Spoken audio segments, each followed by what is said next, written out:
Bueno, iglesia, hoy entonces vamos a estar trabajando en el libro de Hebreos, principalmente. Entonces pongamos este tiempo, primero que todo, en manos del Señor. Bueno, amado Padre, Señor, gracias te damos, Señor, por tu presencia en este lugar, bendito Rey.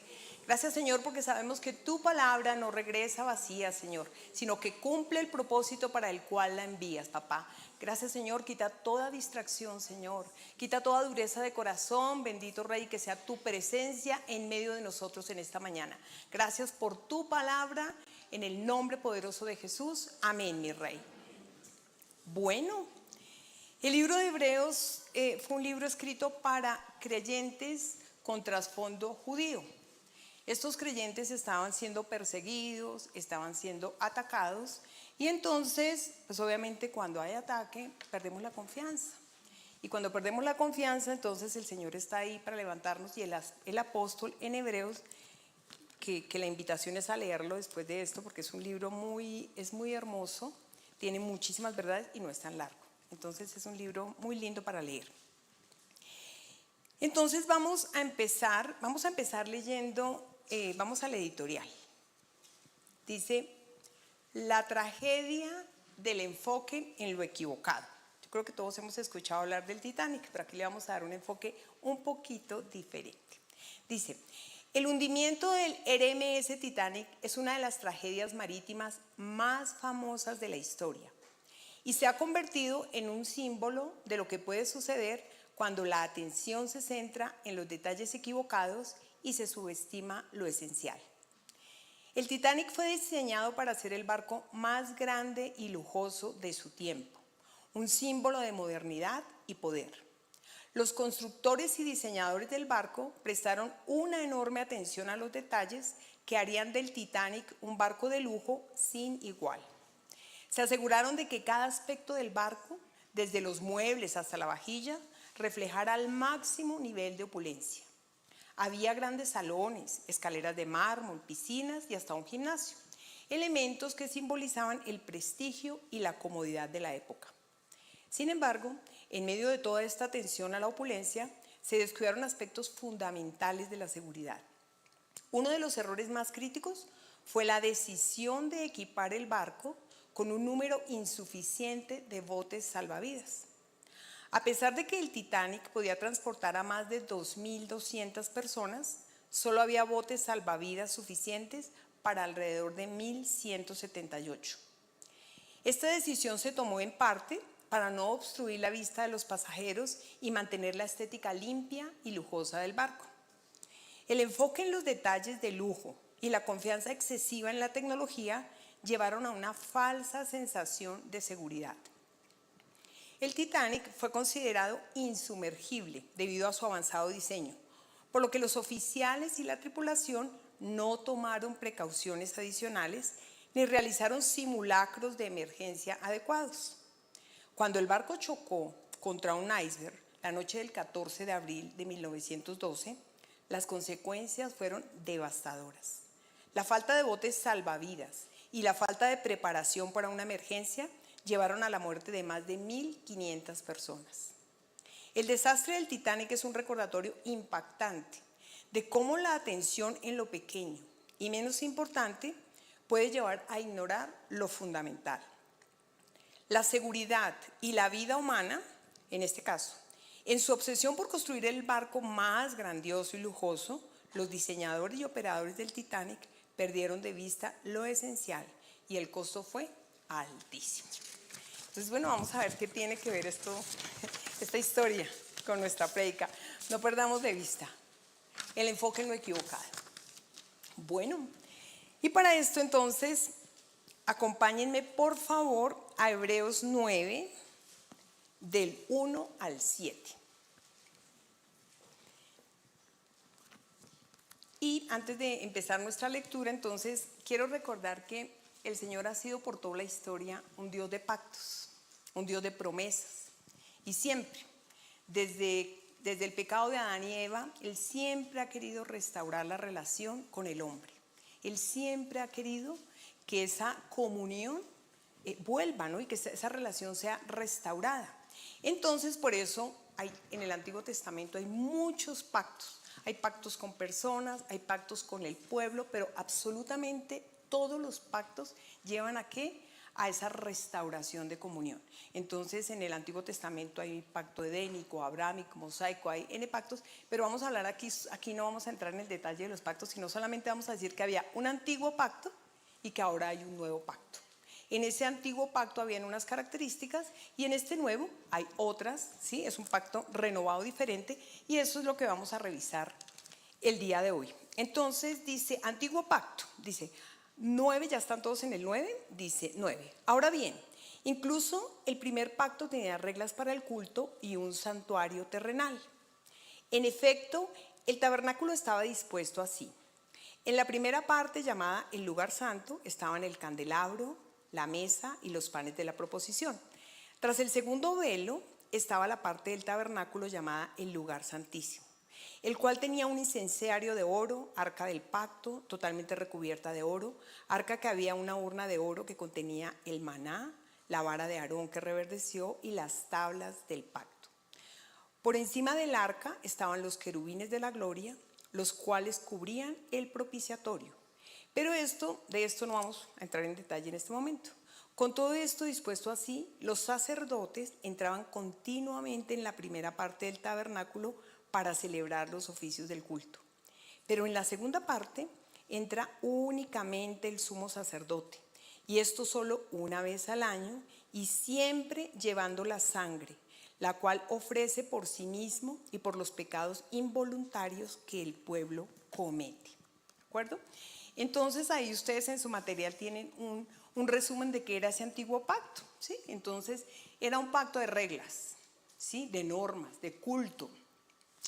Ese tabernáculo del que hablamos, que es el tabernáculo, el lugar donde la persona busca, donde todo el pueblo, las personas iban a orar, iban a pedir perdón, iban a buscar la presencia de Dios. Pero esa presencia de Dios solo se manifestaba en el lugar santísimo. Entonces pensemos que está el templo y hay una parte que es el lugar santo y otra que es el lugar santísimo.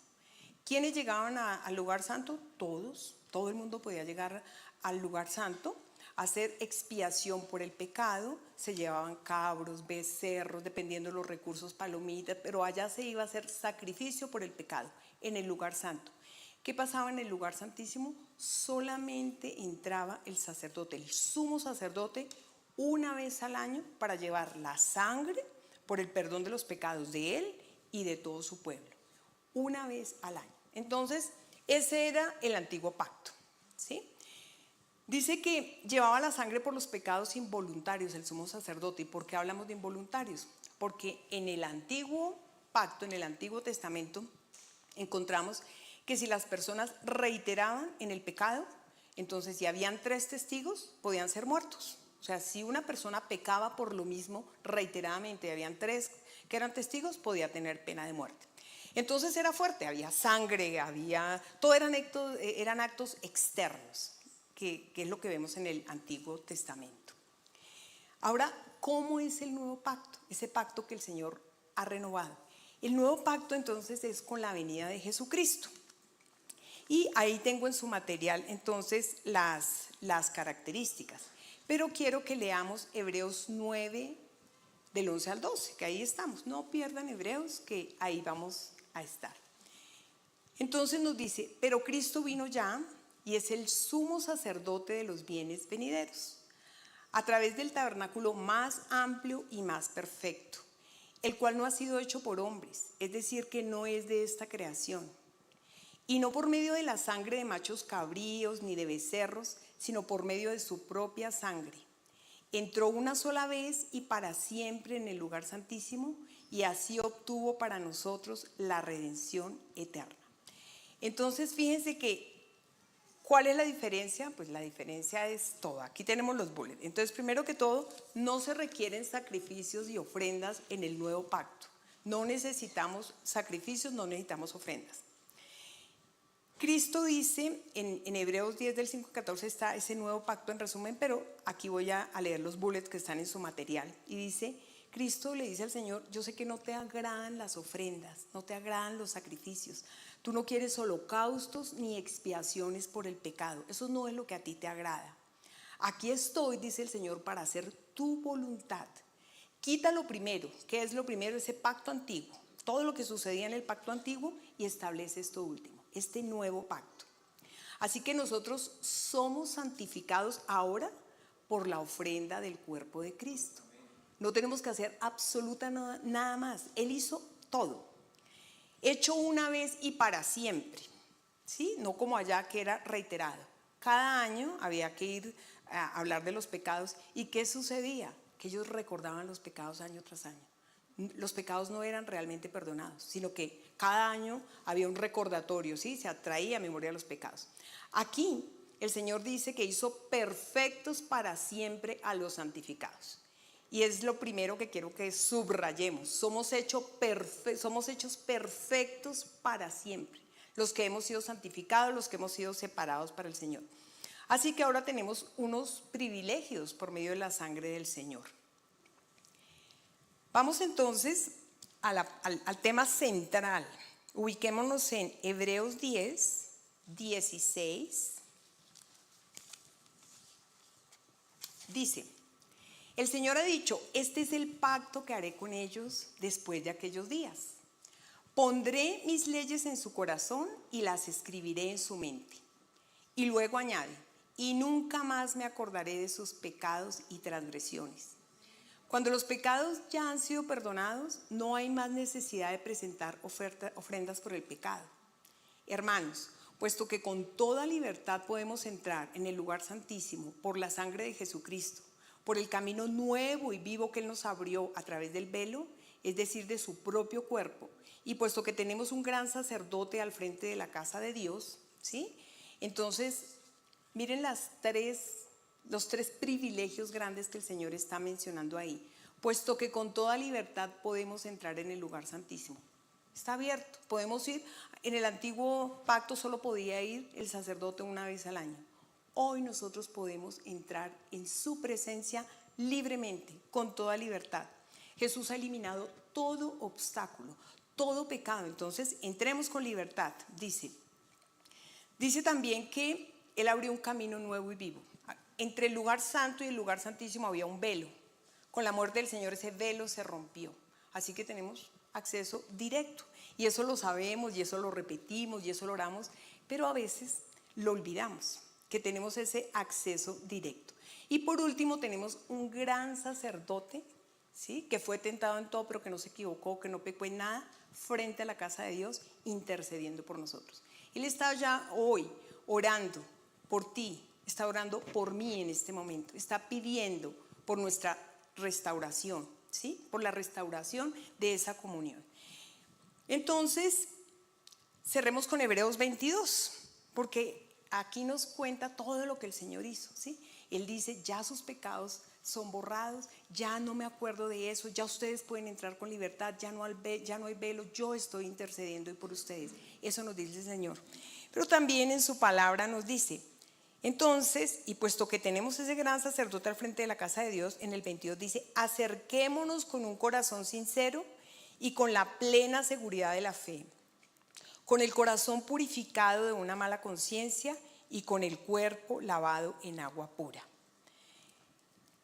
El versículo 22 habla de lo que nos corresponde hacer a nosotros. Ya el Señor todo lo hizo. Ahora, ¿qué nos corresponde hacer a nosotros? Entonces vamos a ver en detalle ese versículo. Dice, acerquémonos con un corazón sincero. Y hemos venido hablando mucho del corazón en las últimas prédicas. El pastor la semana pasada decía que cuidemos el jardín de nuestro corazón, porque sabemos que del corazón mana la vida, porque sabemos que en el corazón está todas nuestras motivaciones, nuestros pensamientos, nuestros anhelos. ¿Y qué sucede con nuestro corazón? Pues que es engañoso, lo dice el Señor, y que muchas veces no lo conocemos. Por eso el Señor dice, acerquémonos con un corazón sincero. Es lo primero que nos pide. ¿Y por qué podemos hacerlo con toda tranquilidad? Porque Él ya hizo su obra, entonces nos podemos acercar con el corazón sincero. Pero además, dice en Hebreos 4, 15, 16, dice, porque no tenemos un sumo sacerdote que no pueda compadecerse de nuestras debilidades, sino uno que fue tentado en todo, según nuestra semejanza, pero sin pecado. Así que acerquémonos pues confiadamente al trono de la gracia para alcanzar misericordia y hallar gracia para el oportuno socorro. Entonces nos habla de que es un Padre misericordioso que está intercediendo por nosotros. Él está allá para levantarnos, Él está allá para restaurarnos y dice que nos acerquemos. Y en ocasiones estamos atravesando una situación complicada, ¿sí? Y el Señor dice, acércate a mi presencia. Es lo que dice, acerquémonos con un corazón sincero. Es lo que nos está diciendo nosotros. Y aquí empieza a hacer relación con nuestro enfoque equivocado. Cuando el Señor dice, entra a mi presencia, tenemos que saber a qué vamos, a su presencia. Y lo más importante es recordar que se trata de Dios. Nosotros llegamos a su presencia, podemos alabarlo, podemos adorarlo, podemos pedirle, podemos arrepentirnos. Nosotros podemos hacer todas las cosas, pero muchas veces vamos a su presencia a arrepentirnos de los pecados y a pedirle de nuestra situación. Entonces esto me hace pensar como cuando está uno frente al mar. Pensemos que estamos frente a la inmensidad del mar. El mar es hermoso, hay silencio, no hay vendedores, está todo tranquilo, en paz. Y estamos frente al mar y vemos eso y decimos, Señor, gracias por esta inmensidad, gracias por tu creación. Es una manera de estar frente al mar, estoy hablando en este momento. Pero yo puedo estar frente a esa inmensidad y estar pensando, ay, no me eché bloqueador, ay, y este sol, y ay, ya qué hora es. Y es otra experiencia absolutamente diferente frente a la misma realidad. Y en ocasiones eso nos sucede con el Señor. Nos acercamos a su presencia pensando en nosotros, pensando en nuestra necesidad, pensando en nuestra dificultad, pensando en nuestras carencias, y se nos olvida que estamos frente al Señor Todopoderoso, frente al Señor Todosuficiente, que todo lo puede. Por eso hablamos de un corazón sincero, porque el Señor está buscando nuestro corazón. Él sabe que nos estamos aproximando es por nuestra necesidad, y Él dice, ¿estás deleitándote de verdad en mi presencia? ¿Viniste a alabarme? Y por eso el Señor en muchas partes de su palabra nos dice que nos acerquemos con acción de gracias. Porque cuando nos acercamos con acción de gracias, cambiamos el foco y pensamos en Él. Señor, ¿qué tengo que agradecer? A veces se me olvida en la necesidad que tengo que agradecer. Cuando entramos con acción de gracias, nuestro corazón se transforma, cambia, ¿sí?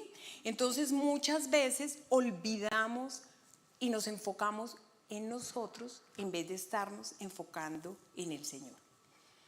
Así que la invitación es, pongamos nuestra mirada obviamente en el Señor, pero en la realidad, en nuestro día a día, ¿sí? En la verdad, cuando estamos en momentos y en circunstancias difíciles, ahí entonces busquemos al Señor. Bueno, también encontramos que muchas veces llegamos a la presencia del Señor con un corazón afanado, estamos preocupados, ¿sí? Y el Señor nos dice, por nada estéis afanosos. El Señor quiere que lleguemos a su presencia confiados en Él, tranquilos, pero a veces nos acercamos con un corazón de verdad cargado, porque hay dificultades, claro que sí, pero Él quiere ese intercambio. Sí, Él dice que su yugo es ligero. Él dice que echemos toda nuestra ansiedad sobre Él porque Él tiene cuidado de nosotros. Entonces Él está diciendo, entréguenme todo esto. Pero a veces no lo soltamos. Llegamos, seguramente nos quejamos, pero no lo soltamos. Y en ese intercambio en la presencia del Señor, Él nos da su paz. Él nos da su oportuno socorro. Él llega para cubrir esas necesidades, ¿sí? Pero eso es el resultado. La prioridad es que Él quiere nuestro corazón. Él quiere restaurar esa relación con nosotros. Por encima de cualquier necesidad que tengamos, Él quiere. Y a veces decimos, pero llevo tanto pidiendo por esto. Y el Señor dice, no te lo doy porque yo quiero tu corazón. Eso es lo que yo quiero. Así que recuerden que Él dice, buscad primero el reino de Dios y todo lo demás te será añadido. Bueno, muy bien. Dice en su material también, dice, no podemos acercarnos de manera hipócrita. ¿Sí? Dice el segundo punto en su material. Entonces en Isaías el Señor decía, este pueblo de labios me honra, pero su corazón está lejos de mí. Porque nos acercamos es, check, check, nos acercamos, Señor, ya tuve este tiempo contigo, Señor, gracias, y corro. Y estoy corriendo todo el tiempo. Pero la verdad es que el Señor quiere que entremos en su presencia, a deleitarnos en su presencia. Eso es lo que realmente Él busca de nosotros, ¿no? Dice, una cosa he pedido al Señor y eso buscaré, dice David, que habite yo en la casa del Señor todos los días de mi vida para contemplar la hermosura del Señor y para meditar en su templo. Entonces, qué deleite cuando llegamos a la presencia del Señor y nos olvidamos de nosotros y pensamos, Señor, estoy en tu casa, Señor. Estoy en el cielo, Señor, contigo. Estamos sentados con Cristo en los lugares celestiales. Y ya no vivo yo, que tengo pecados y necesidades, sino estoy contigo, Señor. ¿Qué hago acá en tu presencia, Señor? ¿Qué quieres de mí en tu presencia? ¿Cómo es tu lugar? ¿Sí? Llegamos con otro anhelo, con otra vista. No estamos viendo yo, no, sino me deleito, Señor. Quiero estar en tu casa, quiero meditar, Señor. Y a veces por eso no lo escuchamos, porque nuestro corazón está afanado, ¿sí? Y el Señor quiere darnos esa paz que sobrepasa todo entendimiento, pero la tenemos que recibir, tenemos que estar dispuestos a eso y no lo podemos engañar, porque Él sabe que nuestro corazón está ya palpitando, porque ya tengo una cita, porque el tiempo se pasó, porque muchas cosas, y Él quiere que entremos en su reposo. Dice el siguiente punto, Señor, crea en mí un espíritu de rectitud, no me despidas de tu presencia. Y esto lo escribió David cuando el pecado con Betsabé, ¿sí? Y él escribe el Salmo 51 y él le dice, Señor, crea en mí un espíritu de rectitud y no me despidas de tu presencia. Lo más importante para David era estar en la presencia del Señor. Pecó, se equivocó, se arrepintió, ¿sí? Y quería que restaurar esa relación con el Señor. Él no le dijo, yo quiero volver a ser rey, Señor. No, él le dijo, yo quiero estar en tu presencia, ¿sí? Restaura y coloca en mí ese espíritu de rectitud. Él sabe que el Señor es el que transforma nuestro espíritu. Él sabe que el Señor es el que nos puede cambiar, ¿sí? Él va con esa certeza. Bueno, el siguiente punto entonces es en plena certidumbre de fe, ¿sí? Es lo que el Señor también pide de nosotros. ¿Qué es certidumbre? Entonces es confianza, es seguridad. Vamos confiados, ¿sí? No hay duda de lo que pasa en la presencia del Señor. Porque ustedes saben que sin fe es imposible agradar a Dios.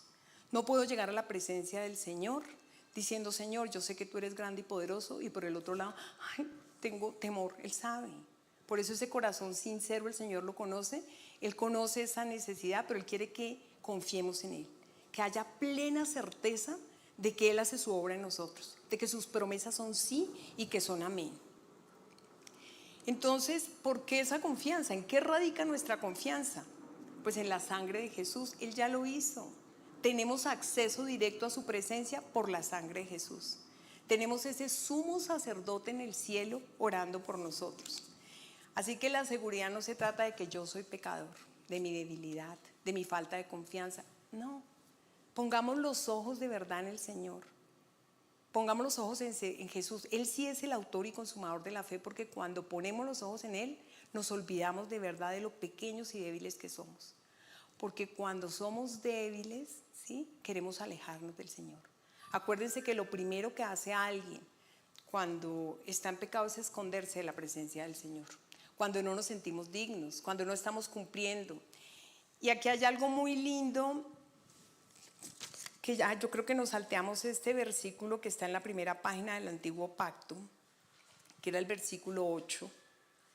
Dice, con esto el Espíritu Santo nos da a entender que mientras la primera parte del tabernáculo siga en pie, el camino que lleva al lugar santísimo aún no estará abierto.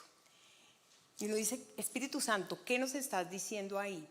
¿Sí? Que mientras que la primera parte del tabernáculo siga en pie, mientras nosotros pensemos que se trata de obras, mientras que estemos pensando en eso, no podemos tener entrada al lugar santísimo.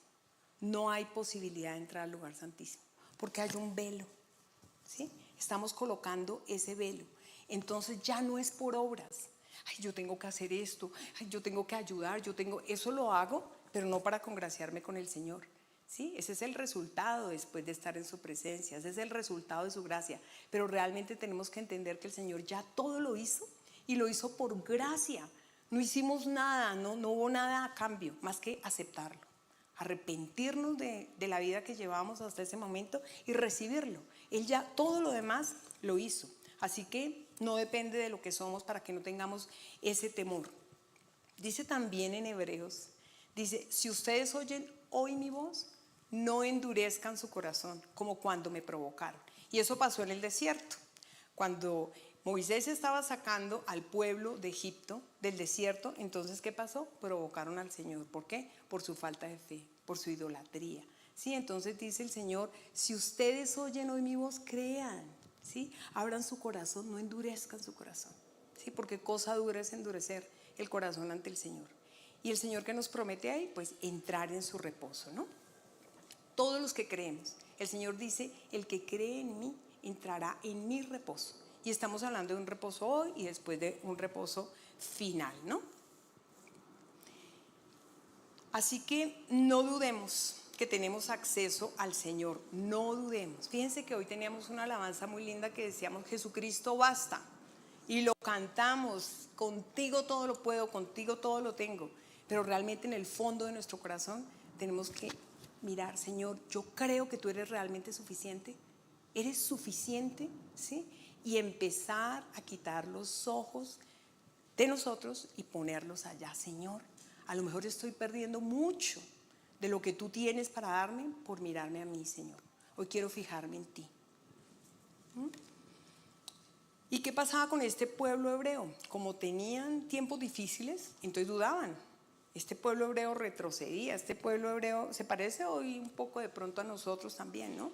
Que en ocasiones retrocedemos, que en ocasiones dudamos, que en ocasiones somos débiles. Hoy nos habla el Espíritu Santo, nos dice, esto es para ustedes hoy también. Ay, este nuevo pacto es el que está vigente hoy. Ya el Señor lo hizo todo, recibámoslo, caminemos.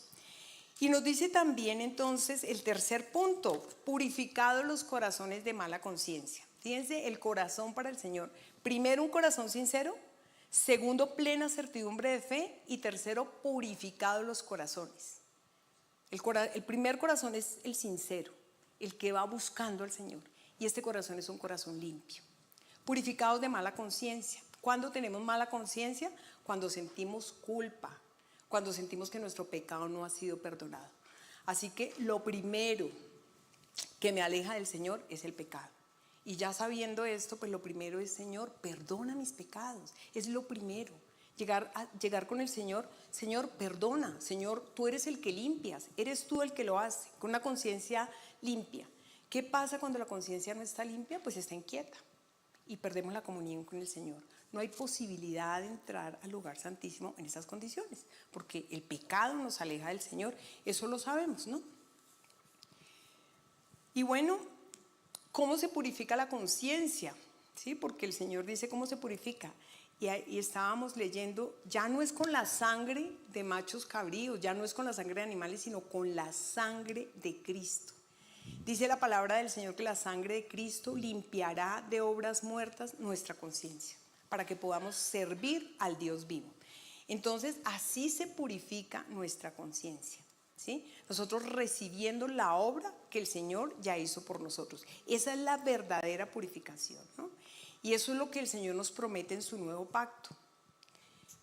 En el versículo 16 que estamos leyendo dice, el Señor ha dicho, este es el pacto que haré con ustedes después de aquellos días. Pondré mis leyes en su corazón y las escribiré en su mente.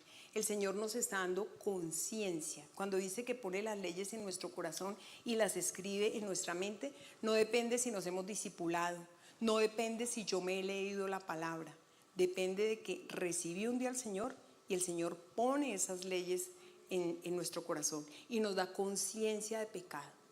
Recuerden que antes de conocer al Señor, todos nos sentíamos buenas personas. Todos decíamos, no, pero yo soy buena persona, pero la verdad es que yo no me siento pecador. Pero una vez llegamos a la presencia del Señor, vemos que somos pecadores, reconocemos pecado. Entonces Él limpia, esa es la verdadera purificación, la sangre de Jesús. No que yo haga ayuno, no que yo haga, esos son otro tipo de prácticas. Yo puedo orar, yo puedo ir donde el Señor, pero lo más importante, o sea, lo que purifica realmente la conciencia es la sangre del Señor. Es que yo acepte que fue el sacrificio del Señor, que fue su gracia la que me salvó, que no necesitamos nada más, ¿no? Esa es la verdadera purificación. Y pues obviamente nos sentimos, cuando estamos con pecado y somos justificados y hay arrepentimiento en nuestras vidas, pues nos sentimos perdonados. Y cuando somos perdonados somos libres, ¿sí? Cambia nuestra relación con el Señor. Así que no necesitamos más ofrendas. Pero fíjense que Hebreos también dice, hermanos, caminemos hacia la madurez, ¿sí? Porque está muy bien que estemos hablando de que somos débiles, de que mientras estemos en esta carnecita vamos a pecar, pero el Señor dice, ya, gracias por esa historia, pero dice, y acompáñenme a Hebreos 5:14. Hoy estamos en Hebreos.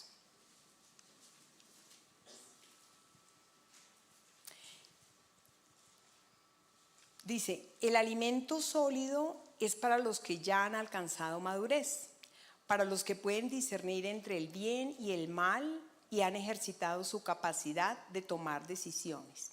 Y sigue en el 6:1.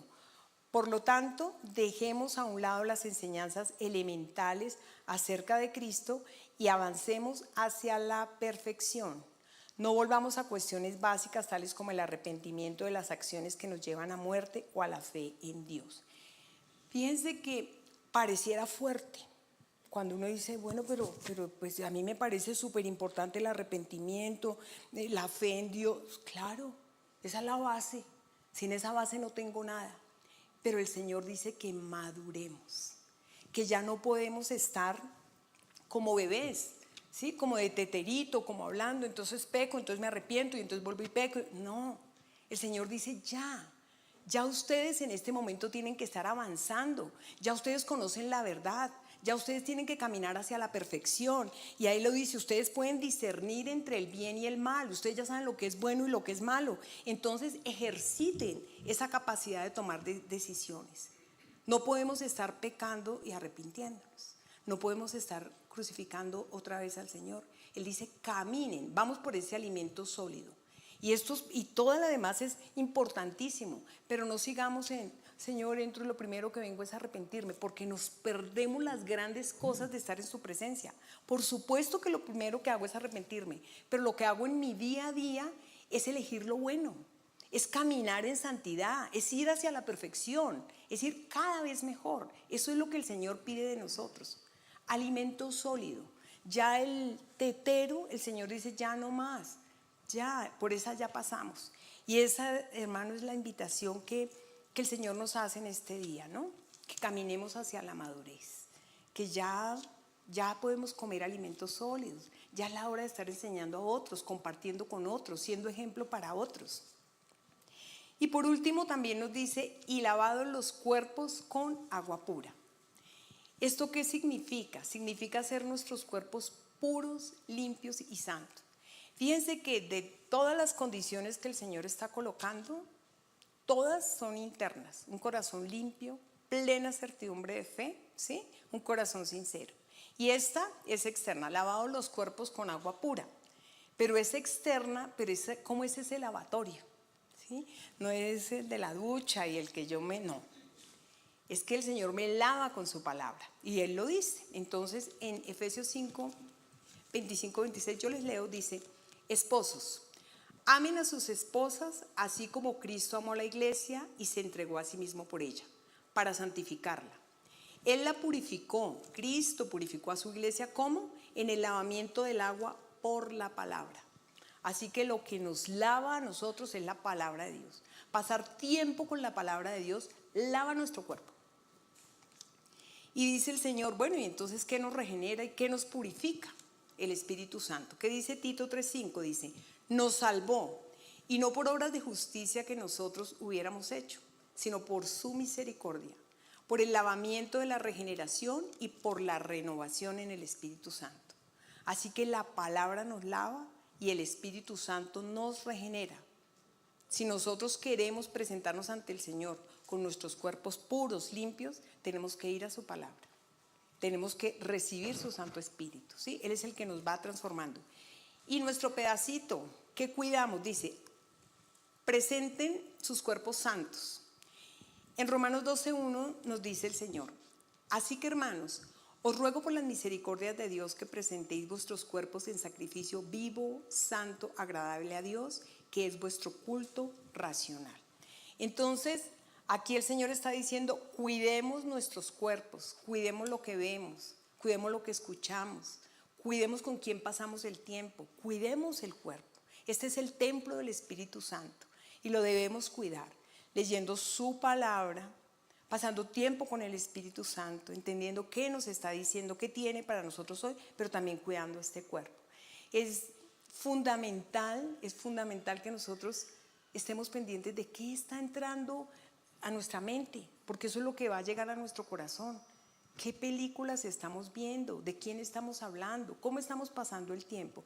Entonces, esta es parte de nuestro proceso de crecimiento, de avanzar hacia la perfección, de parecernos más a Cristo. ¿Y todo esto para qué? ¿Para qué hacemos todo esto que estamos haciendo? Para entrar en su presencia, ¿cierto? ¿Qué encontramos en su presencia? ¿Cuáles son esos beneficios de entrar en su presencia? La palabra tiene infinidad de cosas, pero traje unas poquitas que dice, me mostrarás la senda de la vida y en tu presencia hay plenitud de gozo y deleitas a tu diestra para siempre. La cambié. Entonces, ¿qué encontramos en su presencia? Plenitud de gozo. Si nosotros buscamos gozo, la invitación es vamos a la presencia del Señor. Allá hay deleites, ¿sí? ¿Qué más? Acerquémonos confiadamente al trono de la gracia para alcanzar misericordia y oportuno socorro. Entramos necesitados a la presencia del Señor y Él sabe lo que necesitamos. Allá vamos a encontrar el oportuno socorro, allá vamos a encontrar su gracia, su favor. ¿Cuándo? Oportunamente, porque de pronto todavía no es. Entonces entremos a su presencia. Él dice que su presencia nos da descanso, ¿sí? ¿Qué más podemos encontrar en su presencia? Allá está su gloria, ¿no? Allá, entonces nosotros en la presencia del Señor a veces yo creo que nos limitamos tanto en nuestro primer pedacito, nos quedamos como en la entrada y perdemos todos los beneficios que hay en la gloria del Señor. Y esa es la invitación en esta mañana, hermanos, esta es la invitación de que nos acerquemos al Señor confiados, seguros de que Él tiene para nosotros abundancia, que Él tiene para nosotros paz, que Él tiene gozo. Obviamente todo lo que encontramos en su presencia no son las cosas aquí perecederas del mundo, sino son riquezas, ¿sí?, que vamos a disfrutar también en su eternidad. Cuando nosotros nos acercamos a la presencia del Señor, el Señor nos llena de ese amor que necesitamos para amar al que no podemos amar. El Señor nos llena de ese perdón para perdonar al que nos cuesta tanto trabajo perdonar. Lo que recibimos en la presencia del Señor, pues es inconmensurable, ¿no? Es todo su amor, es todo lo que tiene para ofrecernos y brindarnos. Entonces, hermanos, entremos a la aplicación práctica y pensemos, reflexionemos durante esta semana cómo está nuestro corazón para entrar en la presencia del Señor. ¿Cómo está ese corazón? ¿Sí? ¿Hay algo que el Señor te haya revelado en esta mañana que tú quisieras cambiar cuando te aproximas a Él para llegar a su presencia? ¿Qué es lo que más quisieras del Señor? ¿Qué quieres recibir del Señor cuando estás en su presencia? Bueno, hermanos, oremos para cerrar este tiempo. Démosle gracias al Señor. Gracias, papá. Gracias te damos en esta mañana, mi Rey, por tu presencia, Señor, en nuestras vidas. Gracias por tu poderosa palabra de verdad, Señor. Gracias porque en tu presencia, Señor, somos tan santificados, papá. Gracias, mi Señor, porque tú transformas nuestro corazón, bendito Rey. Y hoy clamamos, Señor, para que seas tú quitando cualquier dureza que haya en nuestro corazón, Señor. Quita toda mentira que el enemigo quiere traer a nuestra mente de que no somos dignos de estar en tu presencia, Señor. Hoy clamamos, Señor, para para que tu presencia, Señor, sea viva en nosotros, bendito Rey. Tú ya hiciste, Señor, toda esta parte, bendito Rey. El velo fue roto y hoy con libertad, Señor, entramos en tu presencia. Para ti toda la gloria y toda la honra en el poderoso nombre de Jesús. Amén.